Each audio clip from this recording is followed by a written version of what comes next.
Hello and welcome to this Rangers Review pre-match special with me, Jonny McFarlane. Joining me today is Euan Robertson, who is out in Germany. Now, I'm tempted to say, Euan, you're out in Hoffenheim, but Hoffenheim is not in Hoffenheim. You're in where? Sinsheim.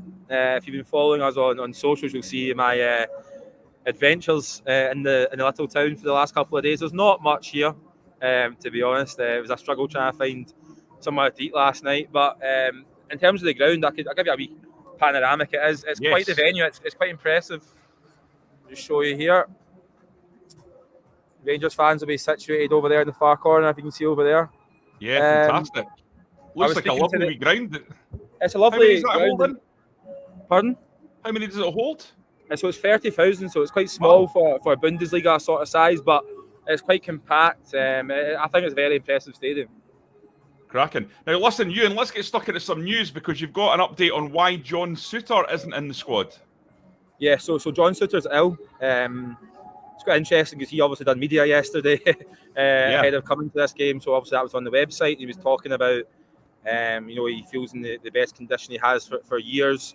So obviously when you see he's not on team sheet, you'd worry a little bit about maybe his injury problems again. But it's understanding that John has an illness and there's a little bit of a bug going around the camp.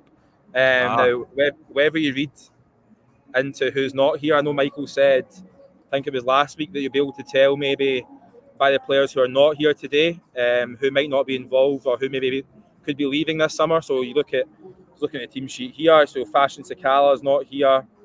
Ben Davies isn't here. There's another one that I forgot off the top of my head. I can't remember right now. But there's also a couple of players who aren't here. But there is an illness going around the camp as well.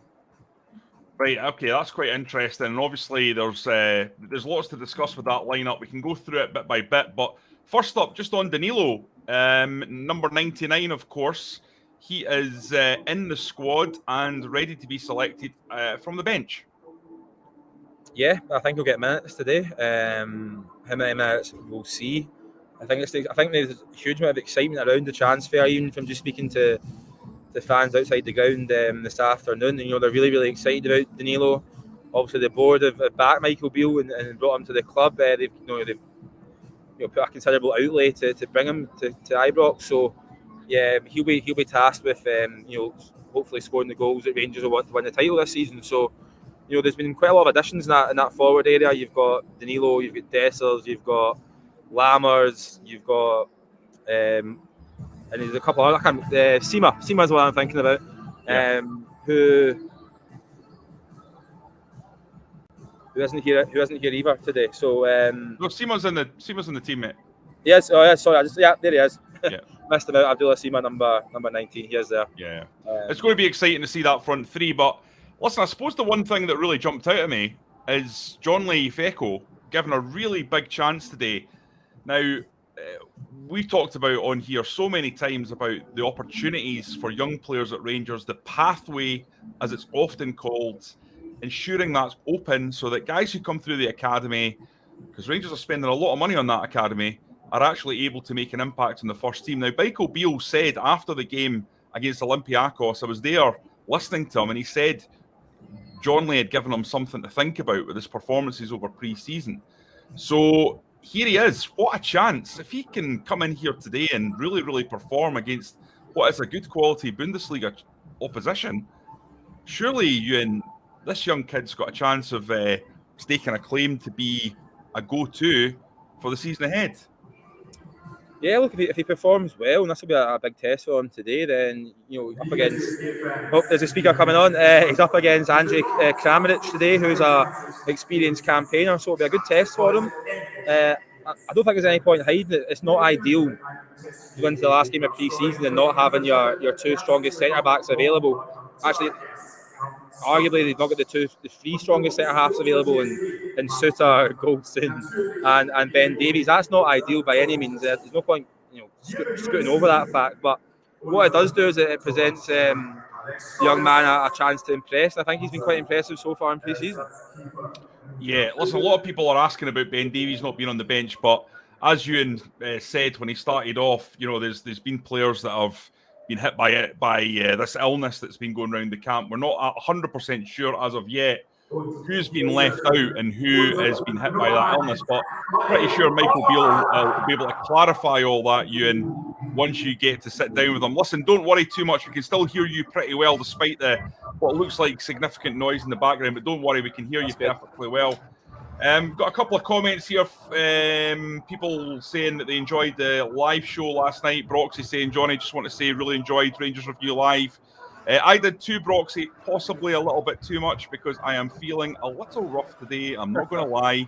I ended up out until the wee hours drinking tequila in Glasgow city centre, which you have to say is never good for coming on and working the next day. But I'm okay. I'll make it through. I'm an expert in these situations. So I can't believe you didn't want me there so much that you actually sent me to Germany so that I wouldn't turn up.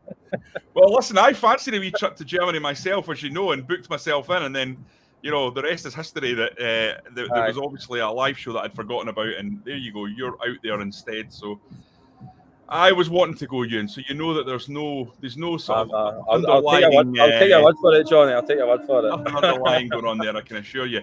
The other thing that we're getting a lot of comments about, Euan, I suppose it's completely understandable based on the performances on Wednesday night.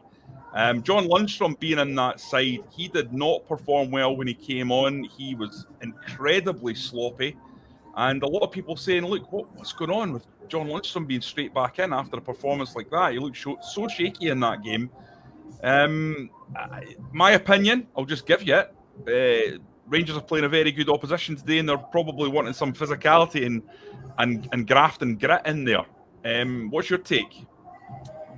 Look, I'll probably go against the grain on this. I actually am a fan of John Lundstrom. I think he's got a role to play this season, and I thought he was pretty good towards the end of last season. I think he's a player that Michael Beale trusts. However, I didn't watch the game in full, but I don't think there's any getting away from the fact that he was extremely poor. He was honestly, you and I was at the game. He was very, very poor. Yeah, and I'm keen. I was on holiday, so I obviously didn't watch the game. I was travelling back to the UK, but I'm keen not to kind of judge a play off highlights. But I have seen the clip that's going around of his first minute, and that's simply not good enough. John Lundstrom will know that.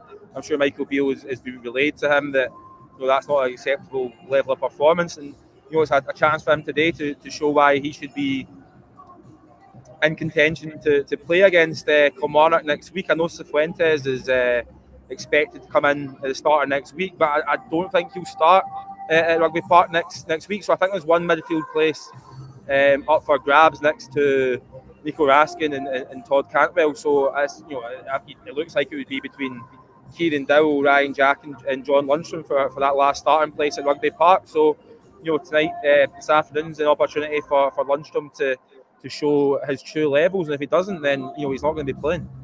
Yeah. In terms of the rest of the side, Borna Barisic drops out.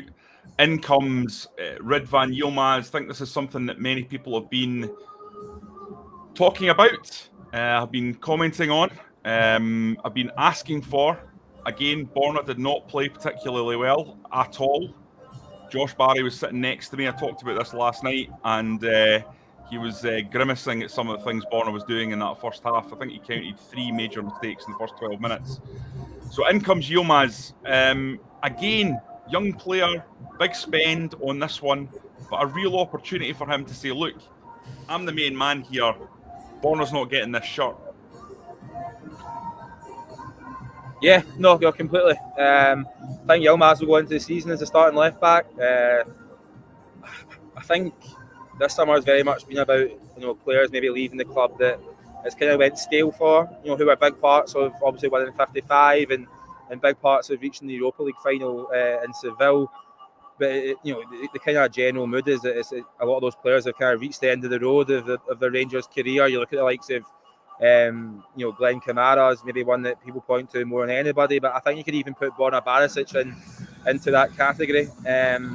With young Jeffco capable of playing at left back, with Dujon Sterling, who you'll probably see for the first time in the Rangers shirt today. He's a player that I'm going to bang the drum for. I think he'll be could be a big player for Rangers over the coming season. So it'll be good to see him in the first time Rangers shirt. I think if an offer comes in for Barisic this summer, which is deemed acceptable by Michael Beale and John Bennett, then I think he goes. I can see him leaving. He's only got 1 year left of his deal, so you don't really want him to leave in a free next summer. So if you can get $1 million, $1.5 million, $2 million, being optimistic, I think you take it. Yeah, I agree with you. I do agree with you, but I also think Borna came in for about 1.52 million with add-ons. So him walking away for free, I don't think that would be too big of a deal for the club. I think they've got their good value. I don't think you're going to get an awful lot of cash in for him. I understand there's the interest in Nottingham Forest. That's not come to any fruition. Nothing's happened there. So it'll be interesting to see if there's other clubs that are sniffing around, or if Rangers are sort of resigned to him remaining for the rest of the season and then looking at that position again next year. We'll find out. I'm like you. I've come to the position with Borna Barisic that he's just too one-dimensional. He's got a lovely wand of a left foot. In terms of putting the ball into the box with accuracy, if you get him in the right position, he's great. But it doesn't happen anywhere near often enough that he takes the ball and moves it forwards and poses questions to the opposition. So I think for me, it's time for Borna to probably move on somewhere else. But despite the fact he's not played very well recently, I think overall he's been a reasonable signing for Rangers and certainly got a lot of assists and given the support a few great moments, a couple of great free kicks and things like that.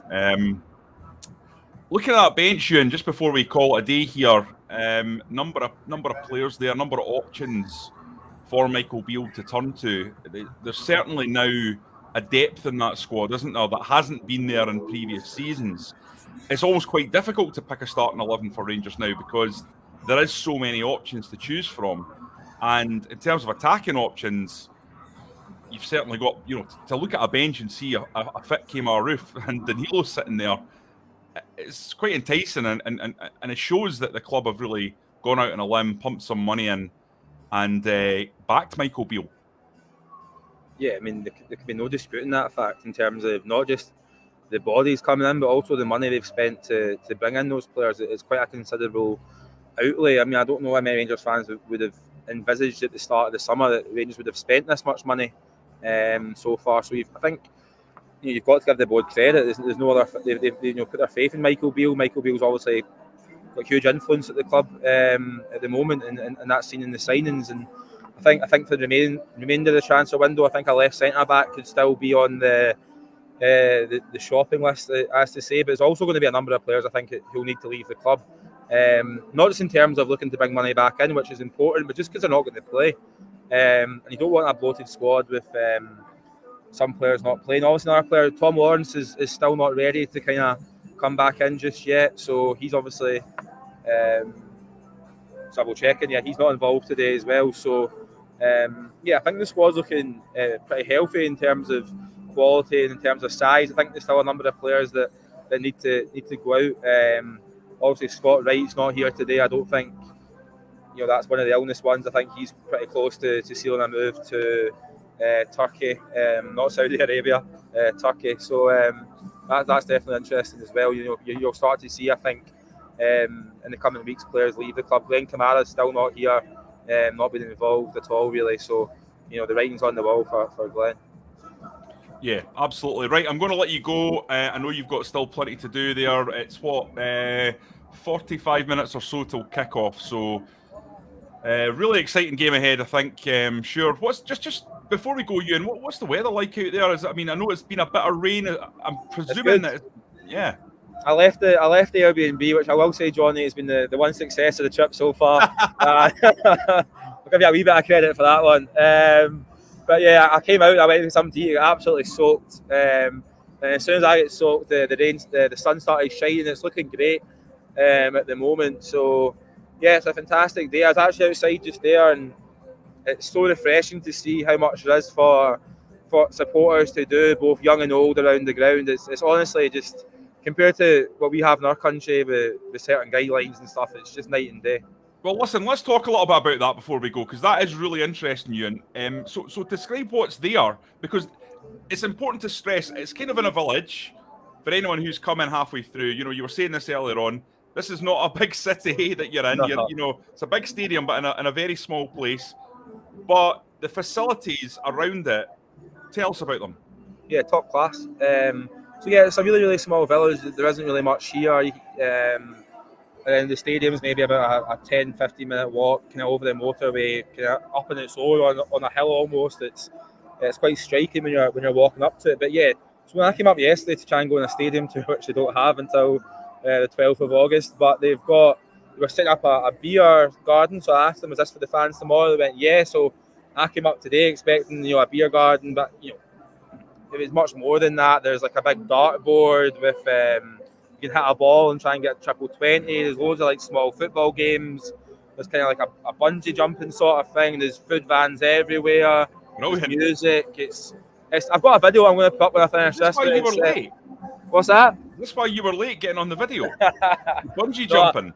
I've still not had a beer all holiday. It's been quite stressful, but I'll hopefully when we wrap up today, I'll manage to have a couple of beers when I finish. But no, it's incredible out there. There's so much to do for not just the older fans who want a beer, but also for kind of the younger kids and stuff like that. It's great to see, and it's something that you hope that you can see in Scotland in the coming years. I know Rangers have tried to do things in the past, and there's been roadblocks put up, which is extremely frustrating. But it's football is about the fans, and I think it's about time we start trusting the fans and making it a more of an experience for them. 100% agree with that. And listen, that's what Rangers have done with New Edmiston House. It's cost a lot of money, there's no doubt about it. But now you've got a facility there that allows fans to come and make a day of it, Come and have something to eat in the Blue Sky Lounge, go in and have a look at the museum. There's a lot of things to do on match day as well there, if you're talking about the fan zone. And of course, there's this new bar that's coming in the end of the year. So I think Rangers will certainly have a much better operation for fans coming to visit the club on match day, but still probably some way to go to match what they do, certainly in Germany. And America is completely different. As you know, if you've been across to America and been to an American sport, that's built around being a day out, isn't it? About getting you there early in the morning, hours before the game, enjoying yourself and having a carnival atmosphere. Yeah, what's it called? A grill out, is it? They all kind of get out their trucks and they all do a barbecue outside the game. And listen, Jonny, that's not going to be for everybody. Do you know what I mean? Some Rangers fans will have their traditions. They'll go to the Grapes or many other bars are available on Paisley Road West or the Loudon and stuff like that. Some fans will want to do that, but some fans will want to do something differently, and especially with younger kids and that. It's about making match day better for everybody. I think, like you said, it's a very pertinent point. Rangers are putting the very big steps into making the match day experience a lot better. So I think it's all credit for that's at Tailgate. That's the one. A lot of credit must go to James Bisgrove. Yeah, I forgot it. It slipped my mind there. Yeah, no, it's one of those words that we don't hear very much, but certainly it's a great to hear that the fans are being looked after like that, because we've had some bad experiences over the last couple of years, to say the least. Just one last thing, guys. Lots of people asking about the time kicking off. It's actually a 2:30 kickoff UK time, so it's not 3 p.m. Dean. It's 2:30. So don't miss the first half an hour, because there'll be plenty of action to get your teeth in it. But listen, we'll let Euan get on with his work. He's got a few wee videos to put up. Haven't been speaking to the fans outside.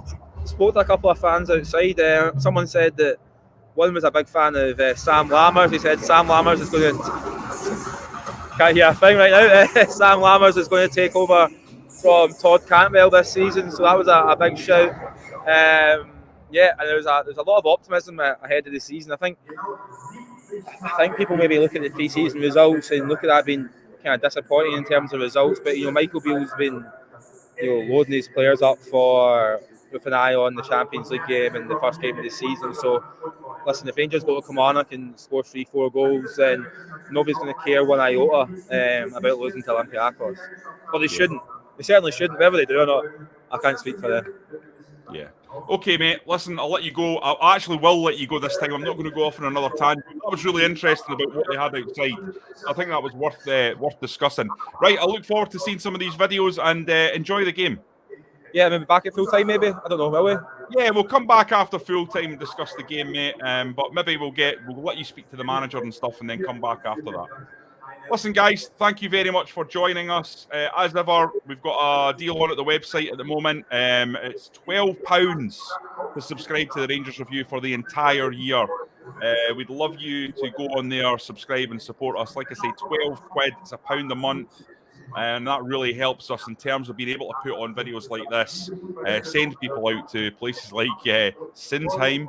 And that's it's absolutely what keeps us going. So thanks very much if you've done that already, and if you haven't, get on there please and help us out if you can. Right, we'll call it a day there. We'll be back after the game. Thanks for joining us.